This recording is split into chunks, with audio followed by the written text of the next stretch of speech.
dari dibentuknya Pancasila adalah untuk memberikan keselamatan dan kebahagiaan bagi setiap individu masyarakatnya.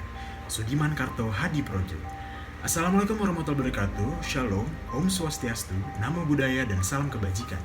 Dewan Juri yang terhormat dan rekan-rekan berpikir sebangsa dan tanah air, perkenalkan, kami dari tim Sunan Bonang dengan saya, Adityo Adia, selaku pembicara pertama dan pembicara penyimpul, rekan saya Sasha Briliani selaku pembicara pro, dan rekan saya Rizky Akinanti selaku pembicara kontra. Dalam kesempatan kali ini, kami akan menguraikan konstruksi berpikir kami terkait mosi perdebatan pilkada serentak di tengah pandemi COVID-19. Namun, sebelum pembicara pro dan kontra menguraikan lebih dalam mengenai bangunan argumentasi mereka, izinkan saya untuk terlebih dahulu memaparkan definisi, latar belakang, status quo, dan urgensi dari masing-masing pihak terhadap mosi dalam perdebatan kali ini. Pertama, saya akan menjelaskan definisi dari pilkada itu sendiri. Pemilihan kepala daerah atau yang selanjutnya disebut pilkada menurut Undang-Undang Nomor 8 Tahun 2015 didefinisikan sebagai pelaksanaan kedaulatan rakyat di dua tingkat wilayah administratif, yakni provinsi dan kabupaten atau kota, untuk memilih gubernur, bupati, dan wali kota berikut wakilnya secara langsung dan demokratis. Adapun latar belakang dari pelaksanaan pilkada serentak di tengah masa pandemi COVID-19 ini adalah untuk menjaga kestabilan politik dan menjaga hak konstitusi rakyat, yaitu hak untuk dipilih dan memilih. Namun, di sisi lain, status quo Indonesia dalam masa pandemi COVID-19 ini masih belum terbilang baik.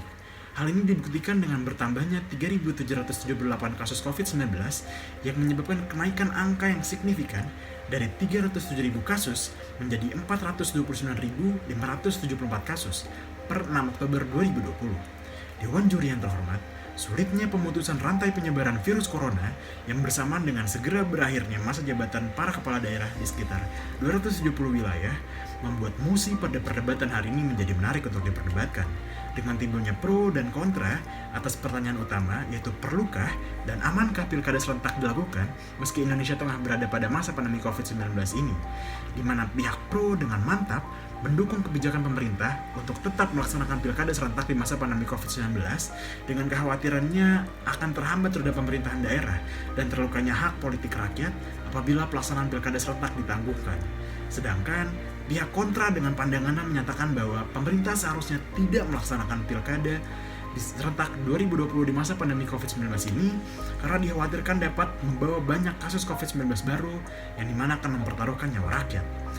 Apakah pelaksanaan pilkada ini akan membawa kebahagiaan bagi masyarakat banyak seperti dengan tujuan dari Pancasila itu sendiri? Atau justru akan menyengsarakannya? Pertanyaan-pertanyaan ini nantinya akan dijawab dari sudut pandang masing-masing pembicara, dengan sudut pandang pro oleh pembicara kedua dan kontra oleh pembicara ketiga. Sekian dari saya dan terima kasih. Assalamualaikum warahmatullahi wabarakatuh. Salam sejahtera bagi kita semua. Dewan Juri yang saya hormati, sekaligus rekan-rekan berpikir yang saya banggakan, izinkan saya untuk memaparkan logika berpikir mengapa saya setuju dengan keputusan pemerintah untuk tetap melaksanakan pilkada serentak meski di tengah pandemi COVID-19. Dewan Juri yang terhormat, sejatinya apabila pilkada serentak ditangguhkan hingga pandemi ini berakhir, hanya akan menimbulkan ketidakpastian hukum, di mana hal ini sangat bertolak belakang dengan tujuan hukum yang dikemukakan oleh Mokhtar Kusumaatmadja, yakni terjaminnya kepastian hukum demi terwujudnya kehidupan yang wajar bagi masyarakat. Karena hukum sepatutnya menjaga kepentingan setiap orang agar tidak ada hak yang terganggu. Sehingga penundaan pelaksanaan pilkada hanya akan menjadi kegagalan bagi manifestasi hukum di Indonesia. Lagipun, keputusan demikian telah memiliki dasar yang cukup kuat, yakni Undang-Undang Nomor 2 Tahun 2020 serta surat rekomendasi dari gugus tugas percepatan penanganan COVID-19 itu sendiri. Selanjutnya, saya akan menyampaikan dua argumentasi untuk lebih menunjukkan keberpihakan saya terhadap mosi. Dewan Juri, terkait argumentasi pertama, tim pro menilai pelaksanaan pilkada serentak di tengah pandemi COVID-19 akan membawa syafaat bagi rakyat, sebab rakyat akan mendapatkan hak politik sekaligus hak atas kesehatan, di mana hal ini sejalan dengan tujuan kemanfaatan atau teori utility yang menyatakan hukum seyogyanya memberikan manfaat yang sebesar-besarnya bagi masyarakat. Maka dari itu, pelaksanaan pilkada serentak di tengah pandemi akan menjadi pemenuhan demokrasi politik sekaligus demokrasi medis masyarakat. Berikutnya, argumentasi kedua tim pro adalah mengenai opsi pelaksana tugas atau PLT yang dinilai tidak akan efektif. Perlu digarisbawahi bahwa kewenangan yang dimiliki oleh PLT memiliki batasan-batasan dalam hal kebijakan strategis yang bersifat substansial dan mengikat. PLT pun memiliki kekuatan politik yang lemah karena hanya bersifat sebagai pelanjut roda pemerintahan, bukan sebagai kepala daerah definitif, sehingga pelaksana tugas mereka jelas akan menghambat jalannya roda pemerintahan daerah. Interupsi. Baik, silakan saudaraku. Dalam hal yang mendesak, bukankah pemerintah dapat membentuk Perpu untuk memperluas kewenangan PLT dalam hal mengambil keputusan dalam penanggulangan COVID? Baik, terima kasih. Seandainya memang pemerintah membentuk perpu terkait hal demikian, opsi PLT wahai tim kontra akan memperumit pemerintah daerah karena untuk apa memilih pemimpin dalam kurun waktu 2 kali yang mungkin memiliki pemikiran berbeda terkait suatu kebijakan yang akan membuat pemerintahan di 270 daerah tidak efisien.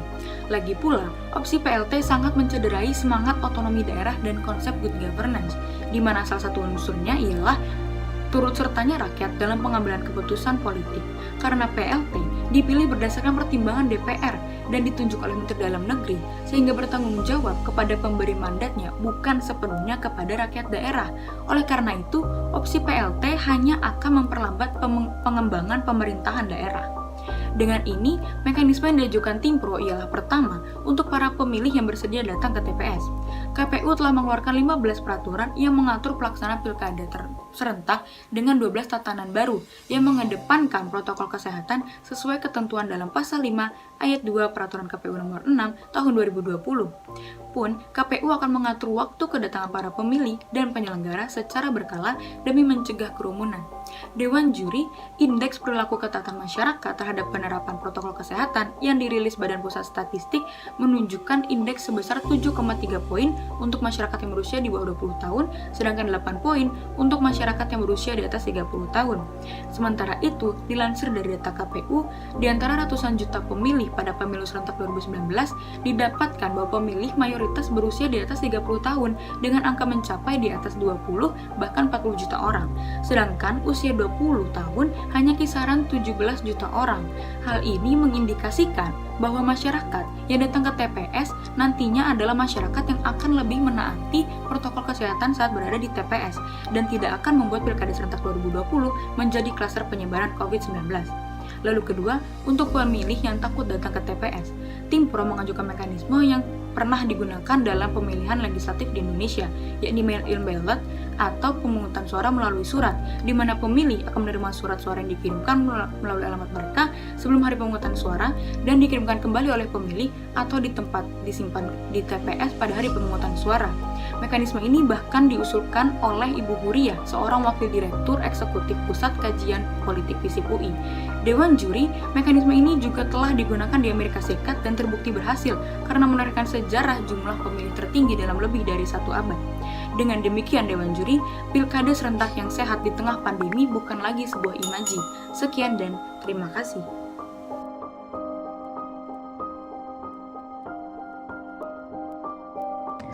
Salus Populi Suprema Lex Exto. Keselamatan rakyat adalah hukum tertinggi.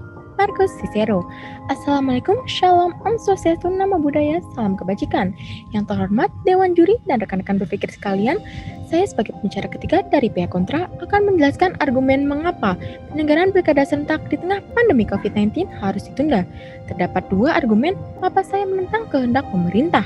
Pertama, diselenggarakannya pilkada serentak di tengah pandemi COVID-19 akan mengancam hak kesehatan masyarakat. Kesehatan sebagai kebutuhan dasar setiap manusia begitu penting, sehingga sering dikatakan bahwa kesehatan adalah segala-galanya. Diselenggarakannya pilkada serentak di tengah pandemi COVID-19 akan membahayakan masyarakat, tidak hanya terhadap pemilih namun juga panitia penyelenggara. Dengan tingginya kasus positif COVID-19 di Indonesia, dinilai membahayakan apabila tetap dilaksanakannya pilkada yang akan mengumpulkan massa. Menurut epidemiolog Universitas Griffith Australia, Diki Budiman, kegiatan yang melibatkan lebih dari 50 orang saat pandemi dapat memperburuk kesehatan masyarakat. Meskipun KPU telah membentuk SOP protokol kesehatan yang ketat, seperti yang disampaikan oleh pihak pro, namun fakta menunjukkan pelanggaran tetap terjadi. Tercatat, terdapat 26 pelanggaran protokol kesehatan saat kampanye di Jawa Tengah. Selain itu, penambahan jumlah kasus positif COVID-19 di Sumatera Barat naik hingga 50% pasca adanya kampanye selama 1 bulan. Dewan Juri yang terhormat, pada masa kampanye saja sudah timbul masalah, apalagi jika pilkada tetap dilaksanakan. Penambahan kasus positif COVID-19 akan semakin meningkat.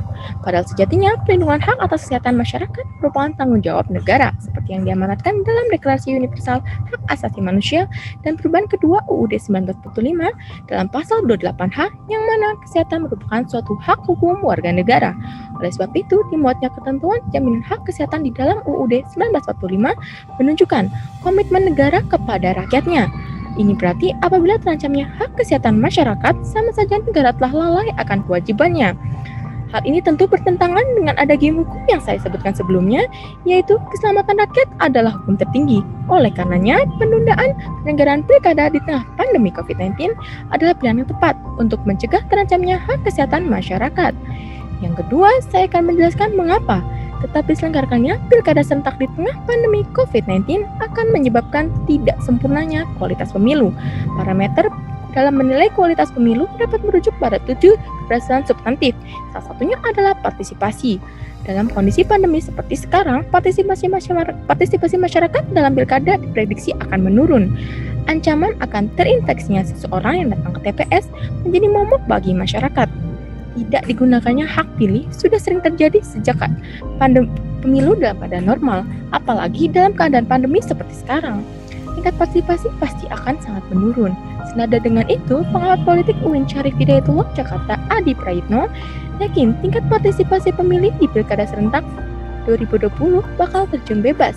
Pada pilkada lalu saja partisipasi hak pilih tidak mencapai 100%. Hal ini diungkapkan oleh KPU bahwa partisipasi hanya mencapai 70%. Interupsi, Ya, saudaraku. setiap tahunnya memang selalu ada pemilih yang golput. Situasi pandemi ini tidak bisa dijadikan asumsi bahwa pemilih yang golput akan semakin banyak.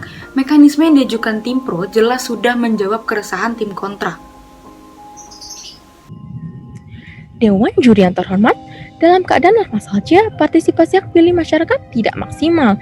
Ditambah adanya kemungkinan oknum-oknum yang berusaha mencari suara melalui money politik. Apalagi saat pandemi seperti saat ini, hal ini jelas menciderai demokrasi dalam pelaksanaan pemilu. Padahal berdasarkan peraturan KPU nomor 6 tahun 2016, kepala daerah yang terpilih ialah yang memperoleh suara di atas 50%. Ini artinya perolehan suara kurang dari 50% mengharuskan adanya putaran kedua. Oleh karenanya, rendahnya partisipasi masyarakat dalam pilkada tidak hanya mengurangi kualitas pemilu itu sendiri, melainkan juga menambah PR pemerintah. Dengan demikian, pihak kontra menawarkan mekanisme untuk mengatasi permasalahan yang diajukan oleh tim pro mengenai urgensi dilaksanakannya pilkada terkait kebutuhan adanya kepala daerah definitif setelah periode sekarang. Saya mengajukan dibentuknya Perpu mengenai perluasan kewenangan bagi PLT, di mana dalam hal mendesak pemerintah seperti berakhirnya periode kepala daerah di tengah pandemi COVID-19, pemerintah dapat mengeluarkan Perpu untuk memperluas kewenangan PLT agar dapat diambilnya kebijakan yang strategis dan berdampak pada perubahan status hukum pada banyak aspek, termasuk dalam penanggulangan COVID-19 di daerah. Sedangkan apabila hal tersebut tidak dilakukan, maka kewenangan PLT akan terbatas dan mendesak diselenggarakannya pilkada di tengah pandemi, yang mana lebih banyak membawa mudarat ketimbang manfaat. Dengan begitu, tidak ada lagi urgensi mengapa tetap harus dilaksanakannya pilkada di tengah pandemi COVID-19. Maka dari itu, saya yakin dan mantap menolak mosi perdebatan hari ini. Sekian, terima kasih. Shalom, Om, Shanti Shanti Om. Dewan Juri yang terhormat dan rekan-rekan sebangsa dan tanah air, dalam perdebatan ini sejatinya terdapat dua titik pertentangan utama, yaitu urgensi dan mekanisme. Masuk dalam titik persilangan yang pertama, yaitu urgensi, pihak pro memiliki dua argumentasi utama, yaitu yang pertama adalah manfaat dari pilkada itu sendiri bagi masyarakat di masa pandemi COVID-19.